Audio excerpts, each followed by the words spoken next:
ଆସିଲା ଆସିଲା। ମୋ ଗବେଷଣାର ଶୀର୍ଷକ ହେଉଛି ରତି ମିଶ୍ରଙ୍କ ନାଟକରେ ରୂପାନ୍ତର ଶୈଳୀର ପ୍ରୟୋଗ।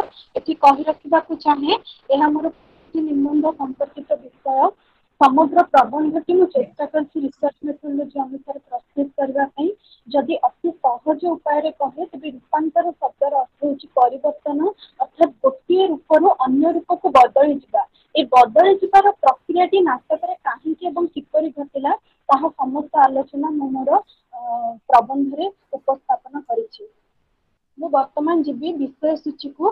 ବିଷୟ ସୂଚୀରେ ମୁଁ ରଖିଛି ସଂକ୍ଷିପ୍ତ ସାର, ଗବେଷଣାର ସମସ୍ୟା, ଗବେଷଣାର ଉଦ୍ଦେଶ୍ୟ, ଗବେଷଣାର କଳ୍ପନା, ପୂର୍ବାଧ୍ୟୟନ, ବିଶ୍ଳେଷଣ, ନିଷ୍କର୍ଷ ଓ ସହାୟକ ଗ୍ରନ୍ଥ ସୂଚୀ। ମୁଁ ମୁଖ୍ୟତଃ ତିନୋଟି କଥାକୁ ବିଶେଷ ଗୁରୁତ୍ୱ ଦେବି ଯେ ମୋର ନିବନ୍ଧରେ କଣ ପ୍ରାସଙ୍ଗିକତା ରହିଛି ଏବଂ ପୂର୍ବରୁ କେଉଁ କେଉଁ ଜାଗାରେ ଏ ସମ୍ପର୍କରେ ଆଲୋଚନା କରାଯାଇଛି ଏବଂ ମୋର ନିଷ୍କର୍ଷଟି କଣ। ବର୍ତ୍ତମାନ ମୁଁ ଆସିବି ସଂକ୍ଷିପ୍ତ ସାରକୁ। ମୁଁ ଏ ଗବେଷଣା ପତ୍ରରେ ରୂପାନ୍ତର ଶୈଳୀକୁ ଭିତ୍ତି କରି ରତି ମିଶ୍ରଙ୍କ ନାଟକ ଗୁଡ଼ିକୁ ଆଲୋଚନା କରିବାକୁ ଚେଷ୍ଟା କରିଛି। ରୂପାନ୍ତର ଶୈଳୀ ହେଉଛି ଏକ ଉତ୍ତର ଆଧୁନିକୀୟ ସାହିତ୍ୟିକ ଆୟୁଧ। ଏହାକୁ ବିଭିନ୍ନ ନାଟ୍ୟକାର ମାନେ ନାଟକରେ ପ୍ରୟୋଗ କରି ସାହିତ୍ୟିକ କର୍ମ ସମ୍ପାଦନ କରିଥାନ୍ତି। ନାଟ୍ୟକାର ରତି ମିଶ୍ର ଜ୍ଞାତ ସାରରେ ତାଙ୍କର ନାଟକ ଗୁଡ଼ିକରେ ସ୍ଥାନ, କାଳ, ପାତ୍ରଗତ ରୂପାନ୍ତରଣ ଘଟାଇଛନ୍ତି। ଏହି ରୂପାନ୍ତର ଶୈଳୀକୁ ଲୋକଲୋଚନକୁ ଆଣିବା ପାଇଁ ତଥା ତାକୁ ଓଡ଼ିଆ ନାଟ୍ୟ ସାହିତ୍ୟରେ ଏକ ଅଭିନବ ଉଦ୍ୟୋଗ ଭାବେ ପରିଚିତ କରିବା। ମୋ ଗବେଷଣାର ବିଭିନ୍ନ ସମସ୍ୟା ରହିଛି, ଯେପରିକି ମୁଁ ଯେତେବେଳେ ରତି ମିଶ୍ରଙ୍କ ନାଟକ ଗୁଡ଼ିକ ପଢିଲି ସେତେବେଳେ ମୁଁ ବାରମ୍ବାର ଲକ୍ଷ୍ୟ କଲି ଯେ ତାଙ୍କ ନାଟକରେ ଚରିତ୍ର, ସ୍ଥାନ, କାଳ ଏ ସମସ୍ତ ରୂପାନ୍ତର ଘଟୁଛି। ଏପରି ଘଟିବା ପଛରେ କାରଣ ଓ ସମସ୍ୟାଟି ପ୍ରକୃତରେ କଣ? এই ସମସ୍ୟାର ସମାଧାନ ପାଇଁ ପରବର୍ତ୍ତୀ ପର୍ଯ୍ୟାୟରେ ମୋ ଗବେଷଣାଟି ବିଶ୍ଳେଷଣ ହେବ। ମୋ ଗବେଷଣାର ଉଦ୍ଦେଶ୍ୟ ହେଉଛି କିପରି ଗ୍ରୁପ ଥିଏଟରର ଆବଶ୍ୟକତା ପଡ଼ିଲା, ଅର୍ଥାତ୍ 60 ଦଶକ ପରେ ଯେତେବେଳେ ଗ୍ରୁପ ଥିଏଟର ଧୀରେ ଧୀରେ ନିଷ୍କ୍ରିୟ ହେବା ପାଇଁ ଲାଗିଲେ, କାରଣ ନାଟକଟିଏ ମଞ୍ଚସ୍ଥ କରିବା ପାଇଁ ସ୍ଥାୟୀ ମଞ୍ଚର ଅଭାବ ରହିଲା। ଯଦିଓ ପଇସା ଖର୍ଚ୍ଚ କରିକି ମାସ ମାସ ଧରି ରିହର୍ସାଲ କରାଯାଉଥିଲା, ତଥାପି ନାଟକ ପ୍ରୟୋଜନ କ୍ଷେତ୍ରରେ ଯୋଉ ଖର୍ଚ୍ଚ ସାପେକ୍ଷ ବିଭିନ୍ନ ଚରିତ୍ର ମାନଙ୍କୁ ଏକାଠି କରିକି ନାଟକ ପରିବେଷଣ କରିବାର ଯୋଉ ଅଭାବଟି ଲକ୍ଷ୍ୟ କରାଗଲା, ସେଥିପାଇଁ ସ୍ଥାୟୀ ମଞ୍ଚ ଏବଂ ଗ୍ରୁପ ଥିଏଟରର ଆବଶ୍ୟକତା ପଡ଼ିଲା। 60 ଦଶକ ପରେ ନାଟକରେ ଯୋଉ ବୌଦ୍ଧିକ ପରୀକ୍ଷା ନିରୀକ୍ଷା ପ୍ରୟୋଗ କରାଗଲା, ସେତେବେଳେ ଦର୍ଶକ ମାନେ ମଞ୍ଚ ଠାରୁ ଦୂରେଇ ଗଲେ।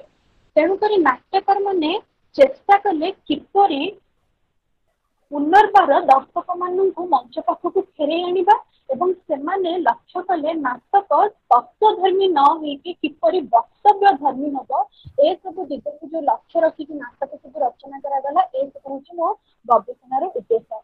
ବର୍ତ୍ତମାନ ମୁଁ ଯିବି ଗବେଷଣାର ପ୍ରାକ୍ କଳ୍ପନା, ଯାହାକୁ ଆମେ ହାଇପୋଥେସିସ୍ କହୁ। ଆନୁମାନିକତା ହିସାବରେ ଯାହା କାମ କରୁଛି ସେଇଟା ମୁଁ କହିବା ପାଇଁ ଚାହୁଁଛି। ରୂପାନ୍ତର ଶୈଳୀ ଏକ ଅଭିନୟ କୌଶଳ ବା ପ୍ରକ୍ରିୟା। ଏକ ନୂତନ ଶୈଳୀ ବ୍ୟବହୃତ ଦ୍ୱାରା ବିଭିନ୍ନ ପରୀକ୍ଷା ନିରୀକ୍ଷାର ସୁଯୋଗ।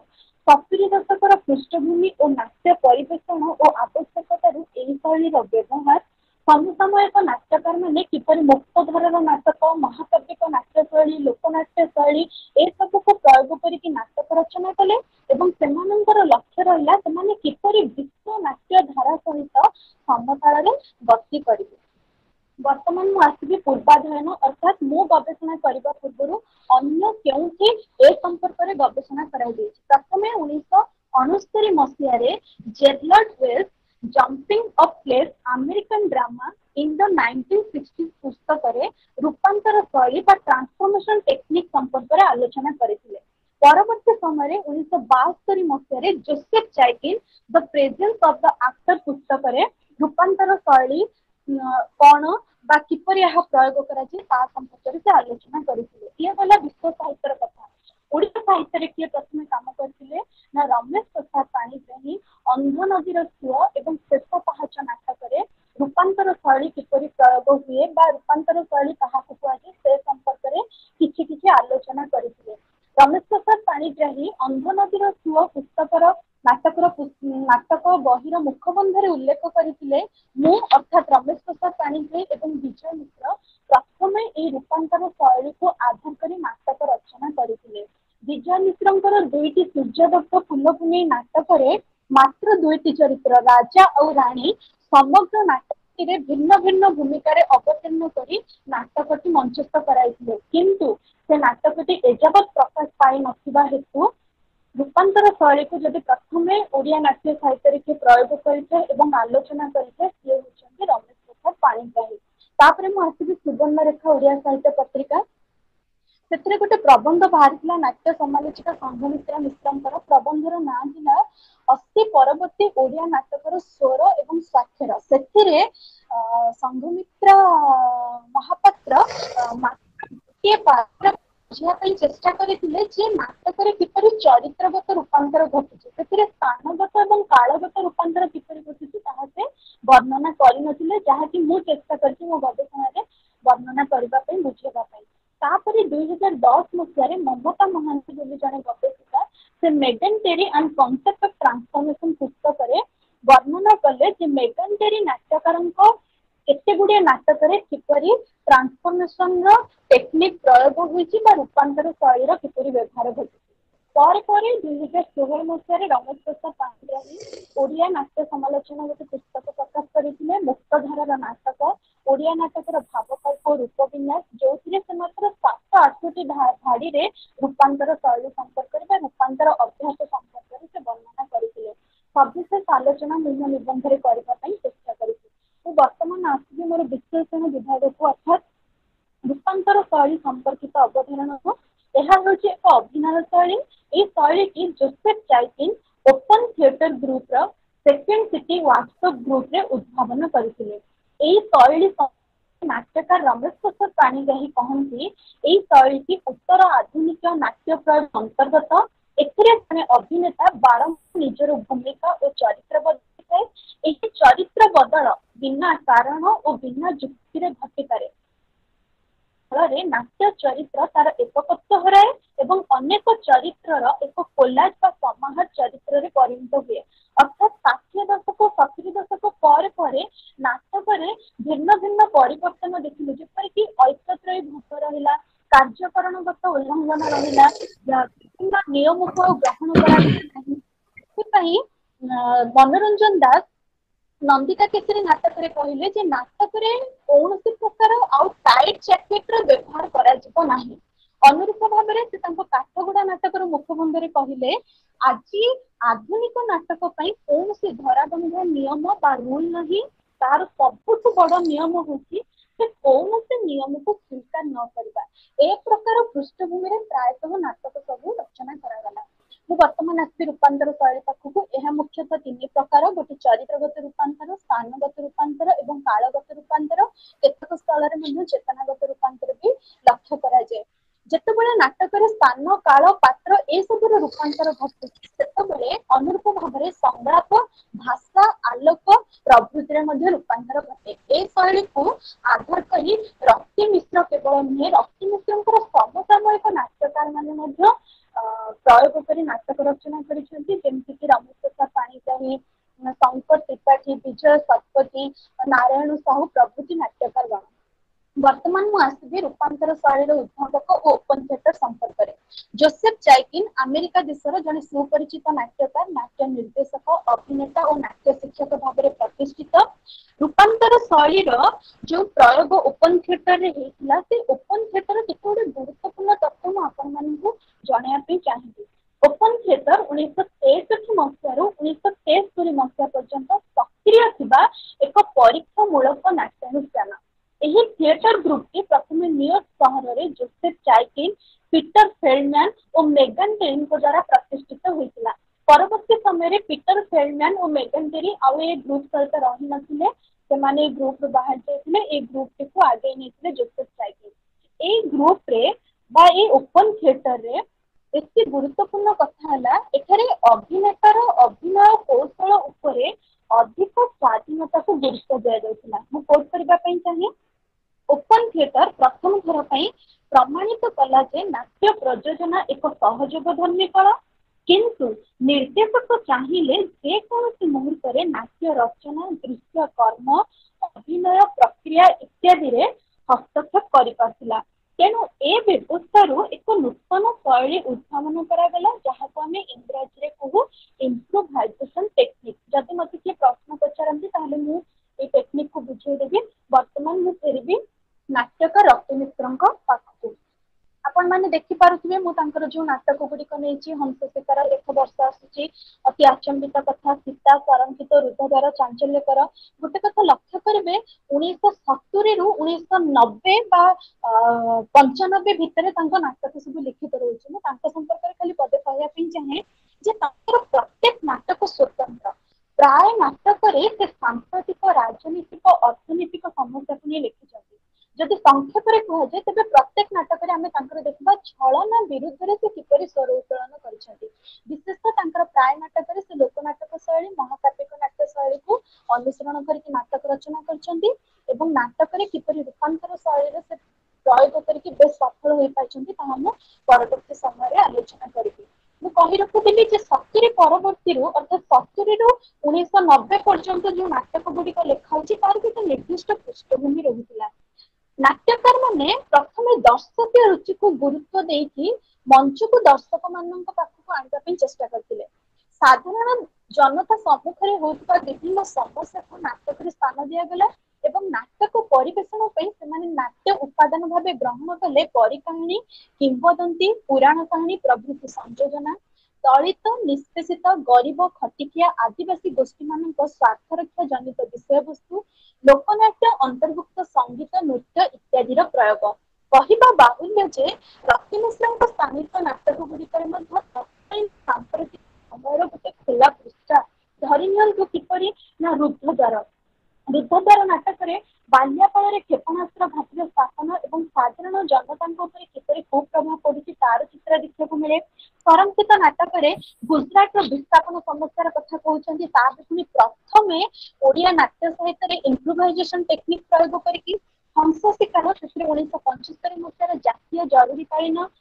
परिस्थिति कथा कहते चांचल्यकर कला पहाड़ प्रसंग को लेकिन से किपरि उपस्थापन करुछंती जे कूटनीति भयरू आतंक के मुक्ति नहीं धर्म और शासन विरुद्ध में किपरि स्वर उत्तोलन नाटक देखा समय खूब स्वल्प केवल आपण मान गोटे नाटक नहीं नाटक किपरि रूपांतर शैली प्रयोग कराए बुझे चेष्टा करें ये मुझे फटचित्रटी संजोग कर फेसबुक रू उद्धार करी कारण 2019 मसीह जो सीता नाटक मंचस्थ होता से संपर्क में विभिन्न खबर कागज और सोशल मीडिया रे फोटो बाहरी संग्रह कर बुझापी सुविधा हम देखो नारी चरित्र पछपटे गोटे काठर चित्र अच्छी अनुरूप भाव में नाटक भी सेपरी वर्णना करा गोटे नारी चरित्र देहरे एपरी कपड़ा गुड़े दि जाए गोटे काठ गंधी सदृश देखा जाए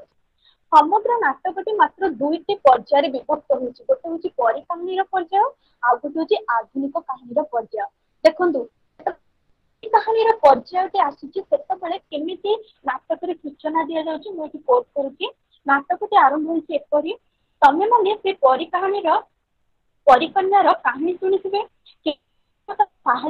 चारि बंधु खंडे काठर सृष्टि करते अनिंद्य सुंदरी परिकन्याटे हासिल करने निज भितर द्वंद्व और शेष को राजा हाथ बंदी हेले पछे परिकन्या को हासिल करें ना आपण को अरण्यर कहानी कहूँ सुधीवृंद अरण्य पाद शब्दर कहानी ए शब्द अरण्यर दिगंत को दिगंतर आलोक को विस्तारित हम मुहरे मुखा पिंधिले अरण्य मुखा खोलीदेले आलोक अतएव आज कहानी आलोकर कहानी चारि मित्र कहानी देखु मु परवर्ती स्लाइड रे गोटे फोटो रखी 4टी पुरुषंकर फोटो बा 4टी फोटो देखु मूल चरित्र रे आमे देखुछु 4 मित्र कहानी 4 मित्र किए किए ना राजपुओ ब्रह्मदत्त कटोल पुओ समरसेन मंत्री पुओ मंदरदेव बड़ी पुओ जगन्नाथ जेते बेले से काठगंडी को जीवन देकी गोटे सीता चरित्र परिणत कर उभय भितर संघर्ष देखा प्रकृति सीता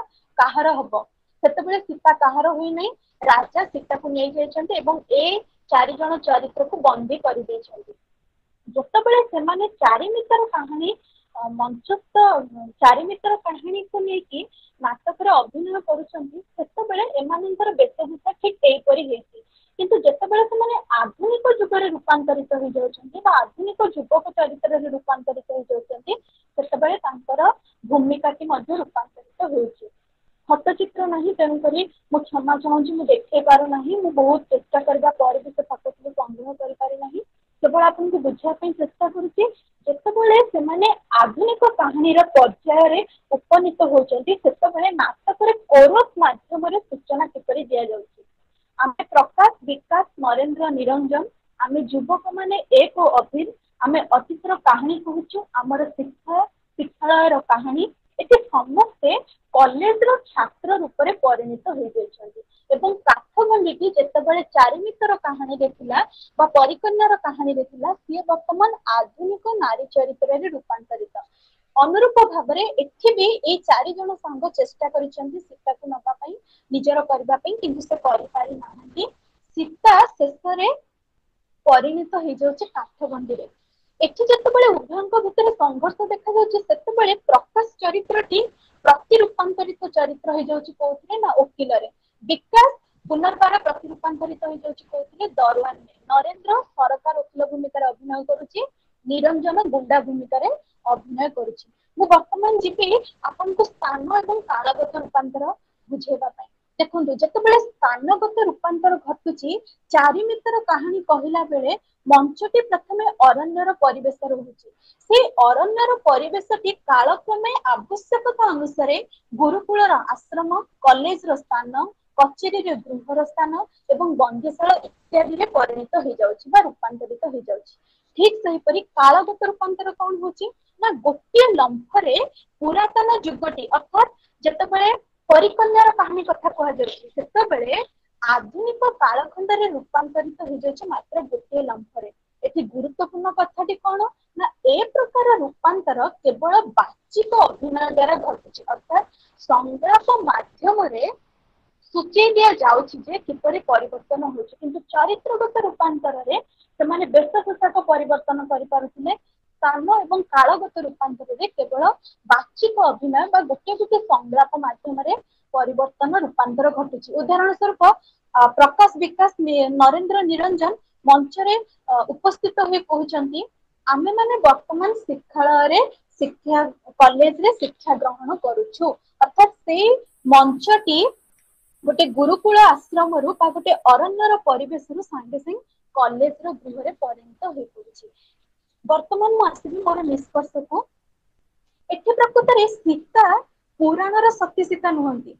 ସତେ ଯେପରି ସେ ହାତ ପାହାନ୍ତାକୁ ଆସୁଥିବା, ପୁଣି ଉଭା ନେଇଯାଉଥିବା ଗୋଟେ ଜୀବନ୍ତ ପ୍ରତିମା, ପୁଣି କେତେବେଳେ କାଠଖଣ୍ଡରେ ପରିଣତ ହଉଥିବା ଗୋଟେ ଅଦ୍ଭୁତ ନାରୀଟିଏ। ମୁଁ ପ୍ରଥମରେ କହିଥିଲି ମୁଁ ମୋର ପ୍ରାସଙ୍ଗିକତାକୁ ଗୁରୁତ୍ୱ ଦେବି। ମୋର ପ୍ରାସଙ୍ଗିକତାଟା ହଉଛି, ରତି ମିଶ୍ରଙ୍କର ସମସ୍ତ ନାଟକରେ ଏପରି ରୂପାନ୍ତର ଘଟିବା ସହିତ ତାଙ୍କର ସମକାଳୀନ ପ୍ରାସଙ୍ଗିକତା ଆମେ ଦେଖିବାକୁ ପାଉଛୁ। କିପରି ନା, ନାରୀକୁ ଯେ ପର୍ଯ୍ୟନ୍ତ ବସ୍ତୁ ବୋଲି ବିବେଚନା କରାଯିବ, ସେ ପର୍ଯ୍ୟନ୍ତ ନାରୀ ଗୋଟେ ପୁରୁଷ ଭିତରେ କେବେ ଏକାତ୍ମ ହୋଇପାରିବ ନାହିଁ। ତେଣୁକରି ସୀତା ସେଠି ପୁନର୍ବାର ଗୋଟେ କାଠଗଣ୍ଡିରେ ରୂପାନ୍ତରିତ ହେଇଯାଉଛି। ମୁଁ ଆଉ କଣ ନିଷ୍କର୍ଷ ପାଇଛି ନା, ମୁଁ ନାଟକରେ ଦେଖିଲି ସ୍ଥାନଗତ କାଳଗତ ରୂପାନ୍ତର ଘଟୁଛି, କାର୍ଯ୍ୟକାରଣଗତ ଉଲ୍ଲଂଘନ ଘଟୁଛି। ଅର୍ଥାତ୍ କୌଣସି ନିୟମ ଅନୁସାରେ ନାଟକଟି ଯେ ପରିବେଶିତ ହବ, ତାହା ଆଉ ନାଟ୍ୟକାର ମାନେ ଗ୍ରହଣ କରୁନାହାନ୍ତି। ବ୍ୟୟବହୁଳତାର ହ୍ରାସ ଘଟୁଛି, ଅର୍ଥାତ୍ ସ୍ୱଳ୍ପ ଖର୍ଚ୍ଚରେ କମ ସଂଖ୍ୟକ ଚରିତ୍ରରେ କିପରି ନାଟକଟି ପରିବେଷଣ କରାଯିବ ସେଥିପ୍ରତି ଧ୍ୟାନ ଦିଆଯାଉଛି। ବିଶ୍ୱ ନାଟ୍ୟଧାରା ସହ କିପରି ସମକାଳିକତା ରକ୍ଷା କରାଯିବ, ସେଥିପାଇଁ ନାଟ୍ୟକାର ମାନେ ସଚେତନ ହୋଇ ଉଠୁଛନ୍ତି।